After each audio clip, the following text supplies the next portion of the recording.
Let's get this show on the road. What are we doing today? We are doing a segment that I have decided to call the 3 biggest winners of Season 2.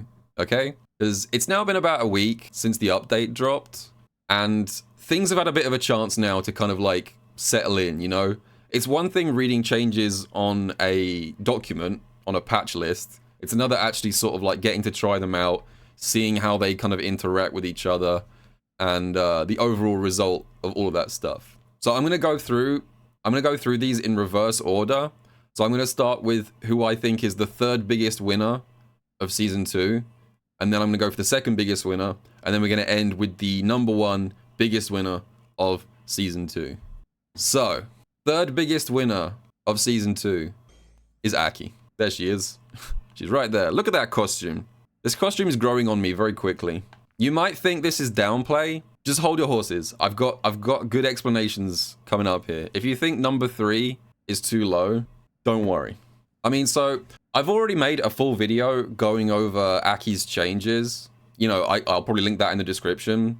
So I'm not gonna retread that. I'm not gonna go over like everything, but I'm just gonna give a real quick like Cliff Notes version of what I consider to be the biggest buffs that Aki got, like the key things that I think like overall make her like a really well-rounded character now.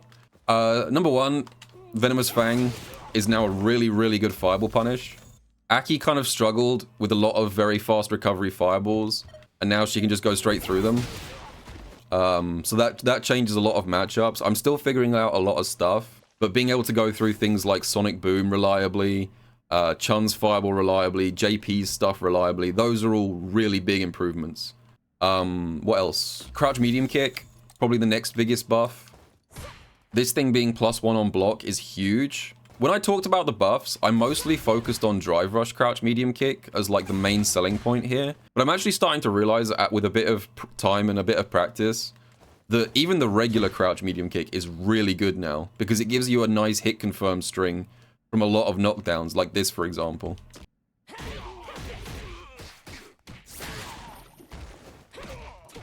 Something like that is a really nice hit confirm, because if they get hit, you get a full combo, and if they block after waking up,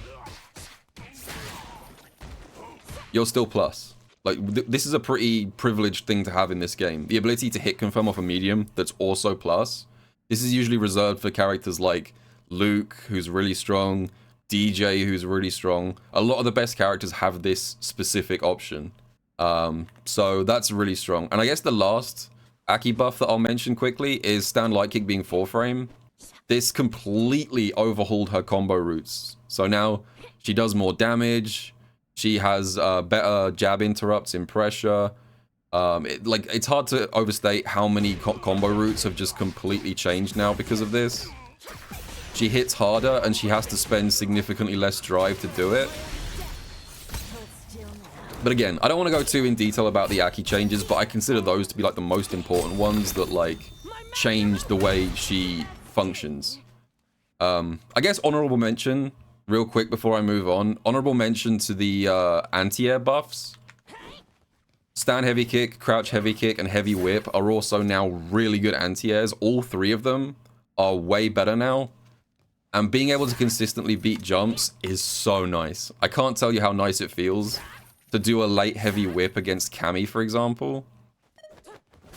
Being able to do this late against Cammy, oh, that feels so nice. Even now, just doing it in training mode, just seeing that late hit go straight through her dive kick, that would 100% have lost before. Feels good, man. So, Aki is number 3. So you might be a bit confused because if Aki's number 3, what could possibly be ahead of her? Hey, you guys in chat want to go for a guess? Who do you guys think is going to be number 2? Ryu, Geef, Lucas, Kimberly, Ken? I was trying to bait you guys into saying Ryu, and a lot of people did say Ryu, but the actual number 2 most improved character is Zangief. This guy right here. Congrats if you got it right. So when the balance patch dropped and I was going through the notes, I did think that Geef was definitely better, but I don't think it was apparent until we got a chance to actually see this character in action that it became clear how much better he is now. He is so much better now. His like the entire Geef matchup has kind of changed because One of the things that I underrated when I was reading the patch notes was his drive gauge damage output. I can't stress enough how almost every medium and heavy this guy got now absolutely chunks your drive gauge on block. Like, look at a string like this. This is like a basic Zangief pressure string. Look at that. Normally, me doing a pressure string with a drive rush cancel would leave me at like a 3-bar deficit, right? But because Geef now does insane drive bar damage, at the end of a basic like pressure string like this, Geef has 3.1 bars and Cammy has 3.1 bars, which is kind of wild. Like, he can practically trade his drive for your drive, which is really, really strong. But what that does, the reason that's so powerful is because now when you're defending against Geef, you feel like you have to parry. If you don't parry this string, if you just block this normally, your drive gauge is going to get chunked, but then the mind game comes in because you start thinking, oh shit, I'd better start parrying. And the moment that that happens, you open yourself up to this. Like, every single time you consider parrying, you might have just lost 40% of your health to a punish counter SPD. So, like, the Geef mind game is terrifying now. And that's just on block. That doesn't even get into the fact that his combos on hit are now really, really powerful as well. Like, if you're pressuring Geef, and he now manages to land, like, a random jump in the middle of your pressure, like he just gets out and does a body splash, he just hits so hard now, and he doesn't have to spend tons of drive either. He honestly feels like a new character. They've kind of repurposed him into, like, a drive gauge destruction character. Like, kind of like how Aki used to be. So yeah, it feels like on hit, you explode, and on block, you also explode. That's not even covering the improvements to his neutral. Like, forward medium kick is absolutely bonkers now. The fact that this thing is never unsafe at any distance is crazy. Like, stand medium kick is really good. He's just really good now. And let me just go outside of the game real quick. I want to show you guys some statistics, because that's what you guys probably like. Rather than have me yapping about tools in training mode, let me show you guys some actual stats. So this is from CatCammy, who runs a lot of the number crunching for the data from ranked, and specifically usually from like master rank and legend rank. And this was about 3 or 4 days after the update dropped. Zangief now has the second highest win rate in all matches above 1700 MR. He has the second highest win rate in all matches with a 50 MR differential. He has the best overall win rate from the top 5,000 players in ranked. And he's the second worst matchup for Akuma. Someone call Nemo. We need to get Nemo in here real quick to get this character killed. That's pretty crazy. That's a pretty big deal. Let me get some more stats for you, because that might not be enough for you. That might feel like cherry-picked numbers.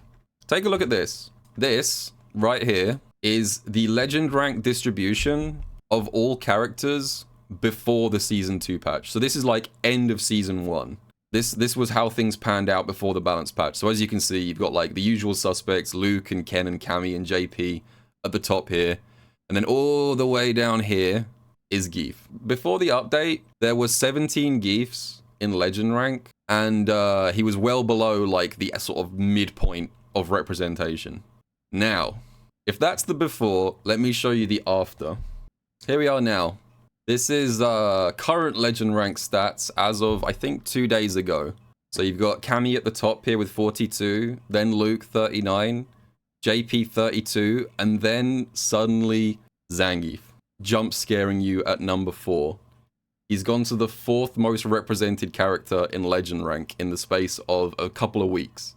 I mean, if you compare that to Aki, for example, look, Aki is still all the way down here at number 17. Like, Zangief has skyrocketed through the legend rank data, which is pretty crazy. Not enough Geefs IMO. We need more. I don't think Geef players want to play the Geef mirror. Okay, so now you might be thinking, okay, if Aki and Geef aren't the number 1 biggest winners of the balance patch, who could possibly be number 1? Who could possibly have won Season 2, if not Aki and Geef? Well, I may have deceived you guys a little bit. I may have done a little bit of trickery here, because you may notice that this bar at the bottom of the screen actually scrolls to the left a little bit. Did you guys notice that? Yeah. Akuma. Akuma won Season 2. When I said Geef was number 4, I lied. Geef is actually number 5. Akuma, in the space of 1 week after release, has skyrocketed straight to the number 1 spot in Legend Rank data, which is insane. That is not normal. Now, I'm gonna say something that might get me angry comments. People might yell at me and tell me that I'm a scrub, I don't know what I'm talking about. I actually think Akuma is a little bit overtuned right now. Personally. That's just my opinion. Okay, let's kill this guy. Let's beat him to death with hammers, you know? Okay, so let's talk a little bit about Akuma. The best way that I can describe Akuma right now in this game is he reminds me a lot, a disturbing amount of Street Fighter V Luke. Not Street Fighter 6 Luke, Street Fighter V Luke. And the reason that I say that is because the thing about Street Fighter V Luke, if you don't remember, is that Street Fighter V Luke had he had all of the tools in the world. But it wasn't just that he had every tool. He also had the best version of every tool. That was like what made Street Fighter V Luke such a demon. Speaking of demons. And I feel like Akuma has kind of inherited that legacy, because not only does he have all of the things you expect from Akuma, but everything he has is like the best possible version of that tool. He has the fastest walk speed in the game. His fireballs, like, his fireball... Let me show you a quick thing about Akuma's fireball, if you don't already know. So, here's Ryu. Ryu is a good baseline to compare fireballs against, because Ryu is usually known as kind of the Shoto who is most focused on his fireball, right? Usually Ryu is the Shoto with the best regular fireball. That's kind of his niche. It's usually like Ken is more mix-up based. Ryu is kind of the fireball DP man. So Ryu has, on his light fireball, 16 frames of startup and 31 frames of recovery. Akuma, on his light fireball, has also 16 frames of startup, 30 frames of recovery. His fireball is actually 1 frame faster than Ryu's. Okay, that's the fireball frame data. Let's have a look at some fireball hitboxes and hurtboxes. So here is a picture showing Ryu's fireball while he's throwing it mid startup. As you can see, Ryu, the fireball man, has a nice big chunky green hurtbox around his hands. So if you have an anti-fireball move, it'll usually hit his hands first because they're extended. Here's Akuma. Akuma has nothing around his hands. So as well as his fireball having 1 frame less recovery, it's also slightly less susceptible to punishing. So yeah, so that's like a good example of the current state of Akuma. Let me just show you one more thing, actually in-game. Another thing about Akuma, which I actually feel is kind of overtuned right now, is this character's damage output. I don't know if that was intended. He feels like he's hitting as hard as like a Season 1 character. The best way I can describe him is he feels like he was balanced for Season 1. Because he's hitting as hard as like Luke used to hit before the nerfs. Let me give you guys an example, okay? A buffer like this. Stand Fierce into EX Flame. This is a common buffer that you'll see, especially in the corner. Stand Fierce is very long. This is a long range normal. This is a good buffer. Now, keep in mind, this buffer is completely safe on block. EX Flame is only -3 on block, so there is very little risk in going for this. Now, considering that this is a completely safe buffer, for the love of God, please tell me why this does, on hit, with almost no extra drive investment,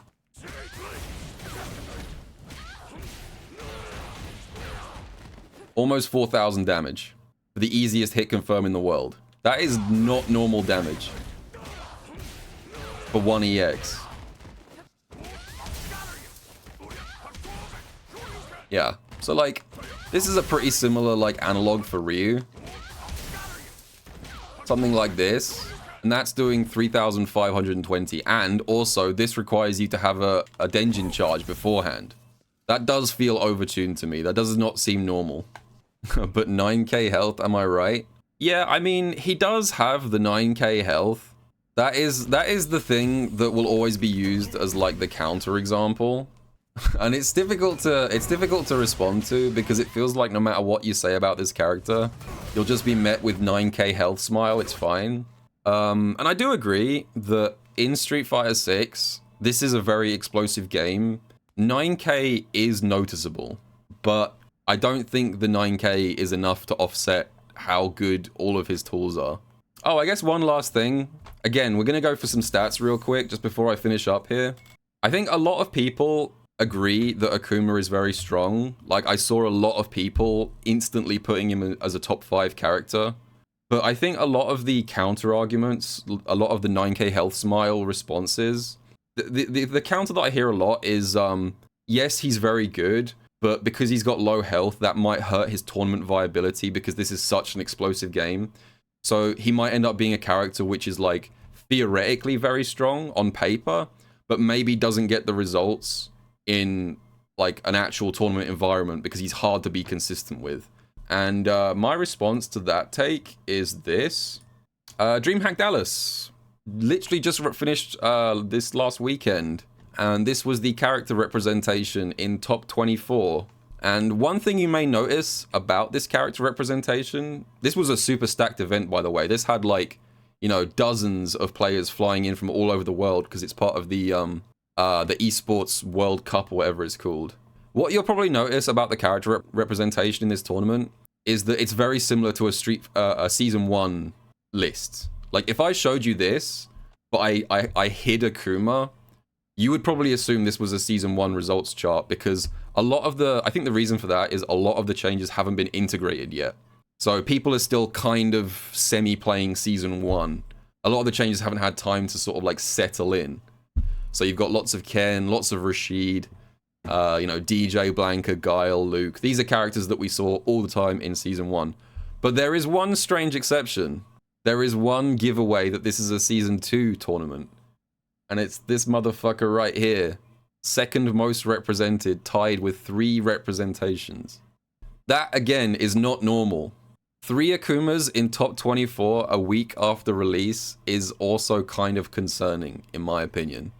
Now, just before I finish, I will play devil's advocate really quick. Let me, now that I've complained about Akuma, let me shift and try and play devil's advocate a little bit and explain why this maybe isn't a big deal, just to cover my bases there as well. 2 things, okay? 2 mitigating circumstances for the Akuma community to bank on. Okay, number 1, Akuma is a legacy character. You know, he's been around for decades at this point, which means that it's going to be much easier to pick him up on day 1 than it would be like a completely new character or a character that's been massively changed from previous installments. So it's not like you're starting on day 1 completely like fresh.